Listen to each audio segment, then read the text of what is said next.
This Monday night brings us 8 games in the K, from Russia's Far East to all the way across the country, just what a hockey junkie needs. My name is Andrea Sachenko and you're watching the KHL Update. Alright, first game of the day is in Vladivostok. Admiral won just once in 7 games to start the season, but they count on turning their luck tonight as they held Slovan in the home opener. Beat through the first, Slovan created a great scoring chance as the puck slides to the far post to call the getaway, and Ivan Nalimov puts his pad in the way just enough for the puck to stay out. And in the period, he makes a flurry of saves to keep it a tie game. Lukas Korsper and Mark Vidensky can't beat Nalimov from close range.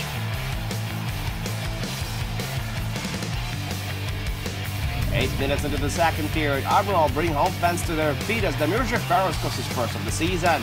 Maxim Kazakov kicks the puck to Pavel Makarenko and he beats Zhefarov for an easy one. It stays 1-0 Admiral till the final minute of regulation. Just over 30 seconds remaining to play in the third when Slovan tie it up. Jan Barka squeaks one past Nalimov on the rebound. Overtime solves nothing, so it goes to the shootout. Dmitry Zaistov scores the winner in the third round and home team still gets the W. Slovan steal a point, but Admiral walk on to a 2-1 win in the shootout.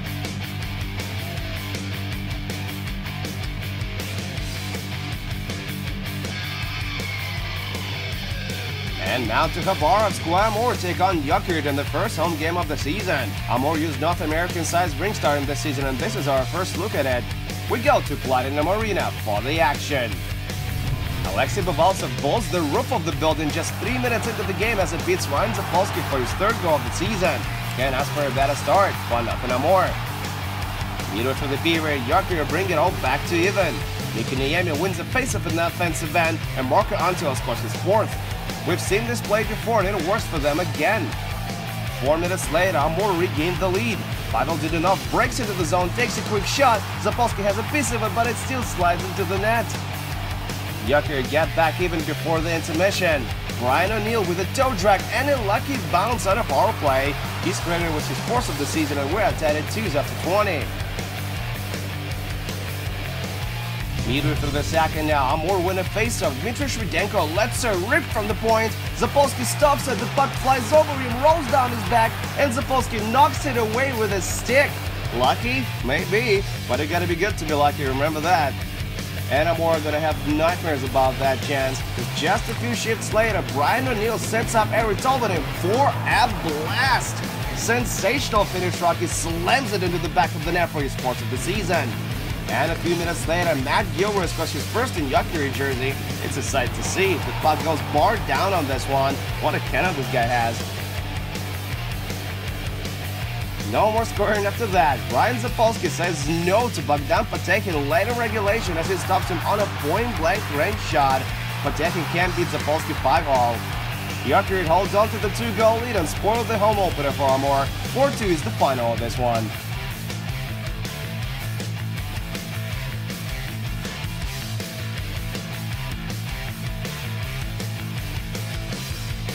We travel to Shanghai, China now, where Kirill Kaprizov and Red Army visit Alexei Penikorovsky and Red Star.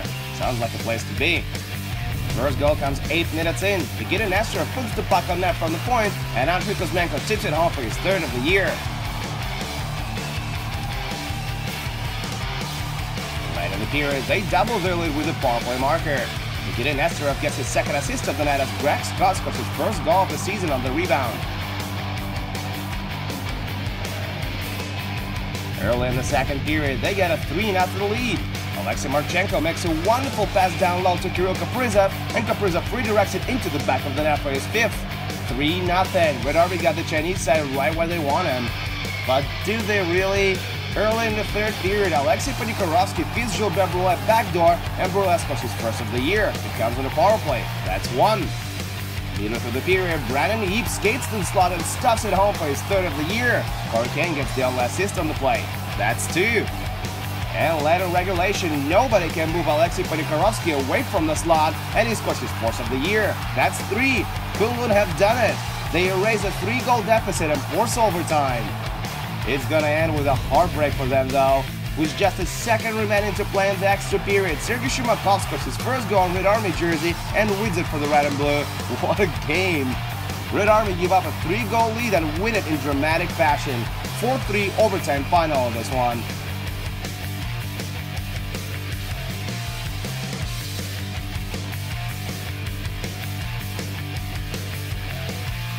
And now we go all the way to Mainz, Belarus, where recently signed former Vancouver Canucks forward Jack Skilly makes his debut for Dynamo as the face tractor. And it doesn't take Skilly long to make his mark. Just 12 minutes into the game, he scores his first career KHL goal off Quinton Howden's assist. Great to bring the fans on your side. Late in the second period, Skilly gives the puck to Evgeny Lisavets, and Lisavets scores on a wraparound. This is the most fun Dynamo Minsk fans had all season. Their team leads 2-0 on home ice. Early in the third period, Skilly picks up another assist as he feeds Quinton Howden for his second of the year. Dynamo signed Skilly less than a week ago and it has already paid off. Jonas Enrad stops 30 shots for his second career KHL shutout, Skilly scores 3 points in his KHL debut, and Dynamo Minsk take it 3-0.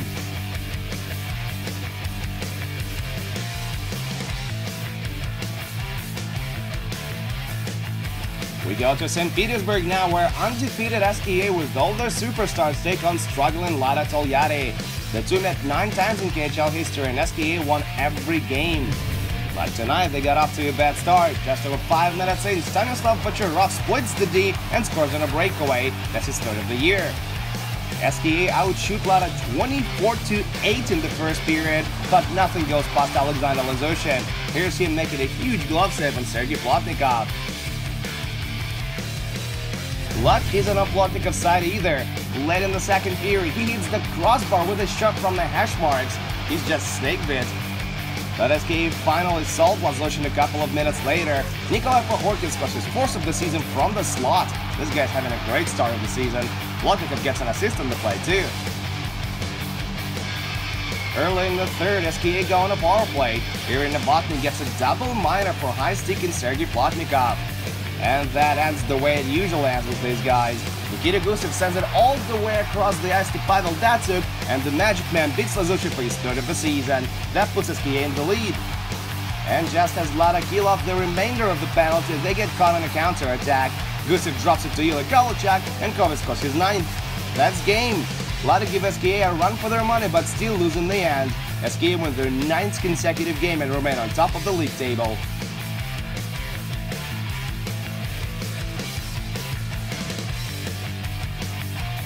We're off to Moscow now, where Dynamo welcome a mighty opponent. Magnitka is in town.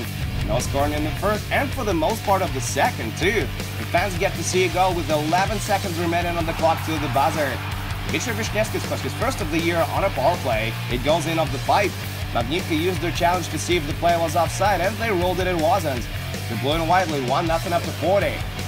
Magnitka get back even 7 minutes into the third period. Matt Allison puts his silky smooth hands on display as he scores his 5th of the season. It's a 1-1 hockey game now. And late in regulation, Magnitka scored the game-winning goal. Sergei Mazakin fires it from his favorite spot, Nick Schaus picks up the rebound, and Yaroslav Kosov scores moments after. Kosov's first of the year wins it for Magnitka. That's their 4th consecutive win. 2-1 is your final.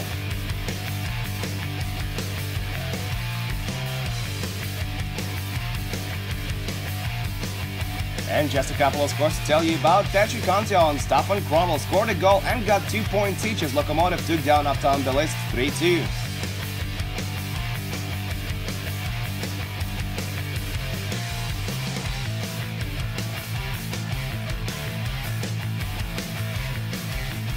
And finally, Daniil Vovchenko scored midway through the first, and that was the only goal in the Serestal Sochi game. Julius Hudicek made 28 saves for his first career KHL shutout.